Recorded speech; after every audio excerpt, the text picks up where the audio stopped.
Dahil nga po weekend ngayon, nagpaalam po pala itong si nanay na uuwi at bibisitahin ng kanyang mga apo dahil halos 2 months na po siyang hindi nakakauwi. Kaya ayan guys. Hello guys, good morning. Alis muna ako mag-diop muna ako guys ha. Pupuntahan ko muna mga apo ko. Naminis ko. Hindi na ako magpaalam kasi masama yun.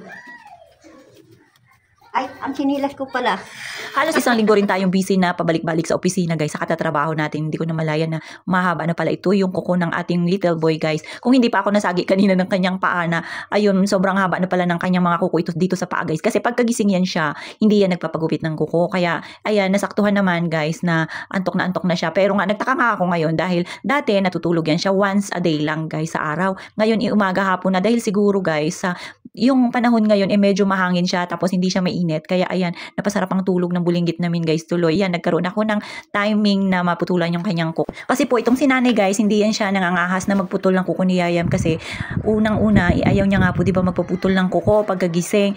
At pangalawa guys, si nanay malabo na yung kanyang mata kaya natatakot siya baka masugatan lang. At ito nga po pala, may bisita kami dito, si Ate Angel niya. Ayan, wala nga siyang kasama dyan kasi nga si Yayam itulog. At ayan guys, sumama po kasi kanina na nag-joyride kay Yayam. Nag-angkas din siya sa motor. Nagmotor lang po kasi sila kanina guys. Alam nyo, medyo mahangin nga at maganda ang panahon ngayon. Hindi siya talagang maaraw. Kaya ito guys, ang aming big boss, naisipan na magdamo-damo dito sa labas. Kasi kahapon, pagdating niya guys, nag-grass cut siya ng paligid. Kasi sabi niya, sobrang tataas na. Pagka ganyan po na nakikita niya yung mga damo, nagsisipagtaasan, natatakot po yan siya. Kaya agad niya yung tinatanggal. I mean, nag-grass cut siya. Tapos pagka, yung dito guys sa loob, kasi nga medyo nasira po ang aming grass cutter kahapon at hindi niya maayos. Parang natatamad pa siya guys. Kaya ayan, minano-mano niya na damo dito sa loob namin. At ayan nga po, tingnan nyo guys, maganda ang panahon at malakas nga ang hangin. At yan nga, sabi ko sa inyo, wala pong araw. Kaya ayan, naisipan niyang magdamo. Hindi siya papawisan kaagad at hindi siya madaling mapagod kasi nga may dalang hangin. Akala mo habang nagdadamo ka, pinapaypayan ka sa sobrang lakas ng hangin guys. At ayan nga po, tingnan nyo yung aming daanan, medyo malinis na rin. Kaya nakakahiya na rin ang ating paligid. Puro damo rin, kailangan malinisan din natin. At ito nga po si Angel, ayan guys, sabi ko sa kanya, mag-prepare kami ng merienda kasi hapon na nga rin po, sakto naman din na si Yayam ay tulog pa rin po guys. Kaya itong batang ito guys, hindi siya mahilig talagang kumain. Kaya sabi ko sa kanya, tulungan niya ako mag-prepare ng merienda doon sa loob. Total naman, meron po kaming meriendang ibos. Ayan po, suman guys. Sabi ko balatan niya. At ako ang magbibideo sa kanya guys. Yan. Masipag na bata, talaga namang nakakatulong na rin sa atin. At ayan nga po, binalatan niya na guys lahat para naman maubos na natin at wala na tayong matirang suman doon sa rep, baka tumigas lang. Ito po kasi galing pa doon sa ate ko, kaya paminsan-minsan guys, masarap din kumain ng ganito. Pero pagka araw-araw, nakakasawa na rin, di ba? Kaya ayan, binalatan niya. Alam niyo ba kung ilang piraso yan guys? Siguro 10 piraso yan, binalatan niya lahat.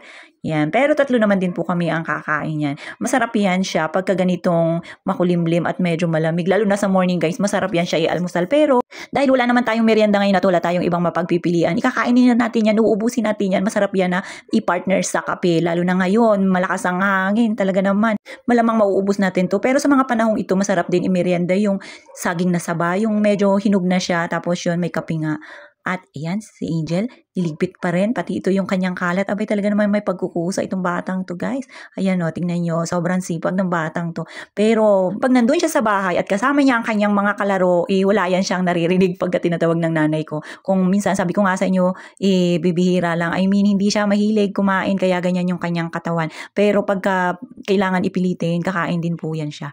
At ayan nga po, sabi ko sa inyo, ang suman na ito ay masarap na partneran ng kape. Kaya nagtimpla na rin po ako. Ayan, black coffee lang tayo guys. Para hindi tayo magkasakit. Alam nyo naman, nag-iingat na rin tayo sa ating katawan. At ayan, alam nyo, isang kape na yan guys ay hindi para kay Angel, para po yan doon sa nagdamo sa baba. So ayan, syempre, tayo magtitimpla na rin para sa ating merienda. So ayan guys, pagkatapos ko nga po magmerienda kanina, ayan, ipinakain ko na rin po itong bulinggit namin ng para sa hapunan. Abay, talaga naman, napakaagap.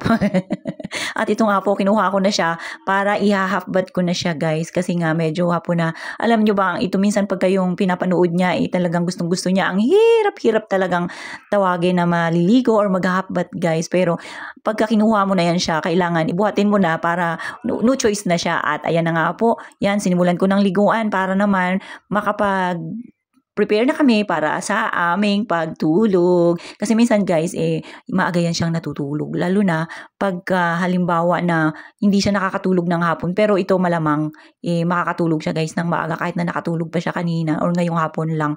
Kasi nga po, ang panahon natin ngayon medyo malamig. Parang kulang pa nga yung kanyang tulog kanina. Ganito lang po yung kanilang ginagawa ni nanay araw-araw. Kaya guys, pagka, ayan, alam na rin ni Yayam yung kanilang schedule, yung kanilang daily routine ni nanay pagka silang dalawa lang.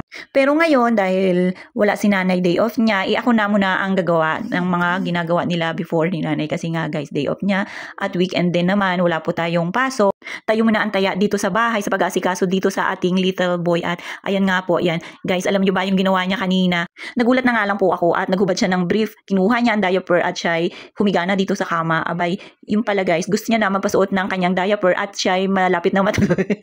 Nagpiprepare na para matulog at yan nga po, na-disturb nga yung ating pagtutupi kanina. Pero, ayan, inuna ko na nga lang siya para hindi siya nangungulit sa akin. At after nga po, tinapos ko na ito yung mga tupiin ko. Pero alam niyo guys, kasi tambak ito yung mga tupiin natin na nandoon sa basket sa labas. Siguro 3 basket ito kasi nga, minsan, pagka halimbawa yung nilalabhan ni nanay, itinutupi niya lang at nilalagay lang sa basket. And then, the following day, yan na naman. Kasi halos si nanay, guys, parang daily siya naglalaba ng damit nila ni Yayam kasi nga po, kukunti lang din. At minsan wala rin po talaga siyang ginagawa. Siguro inaiinip siya kaya ayun, nilalaba niya. Tapos natatambak lang ang mga tupiin sa basket. Kaya ganyan. And ayan nga po, tinapos ko na rin kasi kukunti na lang din para bukas, i-relax na lang. At yan nga po, pagkatapos kong magtupi, itong bulinggit namin, yan, naupo na sa basket. At talagang kasi nga po gusto niya ihila-hilahin pa siya dahil nga may gulong at ginawa pang ang car. At after nga po niya, nagluto na rin po kami ng para sa aming hapunan. Di na po kami nagluto ng marami guys kasi 2-3 lang kami dito sa bahay. At sakto naman na paborito din tong papakain ni Yaya.